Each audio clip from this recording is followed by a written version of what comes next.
Hi friends, அஸ்ஸலாமு அலைக்கும். சஹர் நேரத்தில் எந்திரிச்சு தான் சாப்பாடெல்லாம் வச்சிட்ருக்கிறேன். டைம் பார்த்திங்கன்னா கரெக்டாக 2:30 மணி இருக்கும். குஸ்கா வச்சு இன்றைக்கி சிக்கன் கிரேவி செஞ்சுக்கலாம்னு சொல்லி செஞ்சிட்ருந்தேன். சிக்கன் வந்து நைட்டே சில்லி போடுறதுக்கு பெரட்டி ஃப்ரிட்ஜுக்குள்ளே வச்சுருந்தேன். அதை எடுத்து வெளியே வச்சுட்டு குக்கர் விசில் பார்த்திங்கன்னா மாற்றி போட்டுட்டேன். அவசரத்தில் நமக்கு நிதானமே தெரியாமல் மாற்றி போட்டு அவசர அவசரமாக செஞ்சுட்டு இருந்தேன். அப்புறம் அதையும் எடுத்து மாற்றி போட்டு பக்கம் சாப்பாடும் வச்சுட்டேன். பக்கம் சாப்பாடும் ரெடி ஆகிட்டு இருக்குது. தம் போட்டுட்டு சில்லிக்கு பெரட்டி வச்சதை கேஎஃப்சி செஞ்சு பார்க்கலான்னு சொல்லி செஞ்சிட்ருந்தேன்.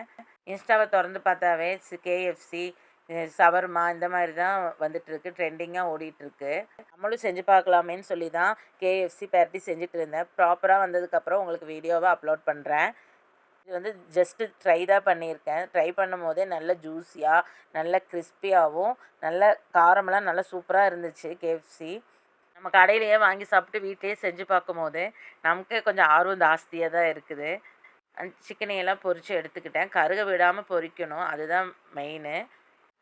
இன்றைக்கி நோன்பு பார்த்திங்கன்னா 9வது நோன்பு வந்துருச்சு. நோன்பு போனதே தெரிய மாட்டேங்குது.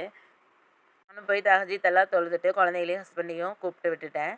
இன்றைக்கி சஹருக்கு என்ன சாப்பாடுன்னு பார்த்திங்கன்னா நெய்ச்சோறு பண்ணியிருக்கிறேன். சிக்கன் கிரேவி செஞ்சுருந்தேன். அப்புறம் சில்லிக்கு பரட்டினதை கேஎஃப்சி ஆக்கிட்டேன். பப்படமும் பொரிச்சிட்டு அல்ஹம்துலில்லாஹ் இன்றைக்கி சஹரோட நேரம் நல்லபடியாக முடிஞ்சிருச்சு. சாப்பிட்டாச்சு எல்லோரும். வீடியோவை புதுசாக பார்க்குறவங்க சப்ஸ்கிரைப் பண்ணிட்டு பாருங்கள். வீடியோ பிடிச்சிருந்தா லைக் பண்ணுங்கள், ஷேர் பண்ணுங்கள், கமெண்ட் பண்ணுங்கள். என்னுடைய சப்ஸ்கிரைபுக்காக நான் துவா செஞ்சுக்கிறேன். எனக்காக நீங்களும் துவா செய்யுங்க. இன்றைக்கான விலாக் இவ்வளோ தான். நாளைக்கு என்னென்னு நாளைக்கு பார்க்கலாம். தேங்க்ஸ் ஃபார் வாட்சிங்.